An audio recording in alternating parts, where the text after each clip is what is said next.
نبی پاک صلی اللہ تعالی علیہ وسلم نے فرمایا دو آنکھیں دوزخ میں نہیں جائیں گی۔ یا رسول اللہ صلی اللہ علیہ وسلم اتنا کرم،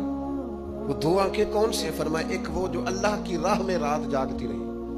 کسی سرحد پر پہرا دیا، کوئی ڈیوٹی کی، کوئی خدمت کی راہ خدا میں، جو آنکھیں بیدار رہی راہ خدا میں، دوزخ میں نہیں جائیں گی۔ اور دوسرا فرمایا جو رب کی یاد میں رو پڑی، جس سے خشیت آئی، جو ڈر گیا، پر ڈرا اللہ کے، آنسو فارسیل نہ ہو، کوئی اداکاری کا ماحول نہ بنائے، وہ اس طرح نہ ہو رو رو کے دعا، رقت انگیز دعا، اور فلاں کیا بات، فلاں کے بڑا رلایا اور فلاں میں بڑا درد تھا اور فلاں کے آنسو نکل آئے اور پیر صاحب کی بلا روئی پڑے، فارسیل نہ ہو چیزیں، اداکاری نہ، اس کی طبیعت پر پورا اثر ہو۔ اور جب خشیت کے ساتھ وجود کانپتا ہے، وہ کسی نے کہا تھا کہ آنسو غربت کا سبب ہوتے ہیں، جب آپ کی روح کسی کی روح سے ملتی ہے تب آنسو نکلتا ہے۔ جب تو اللہ سے پورا جڑ جاتا ہے نا،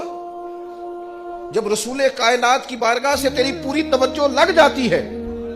پھر آنسو بن کر دل تے پار پوے جس ویلے وہ تو پار بنا من اکھیاں۔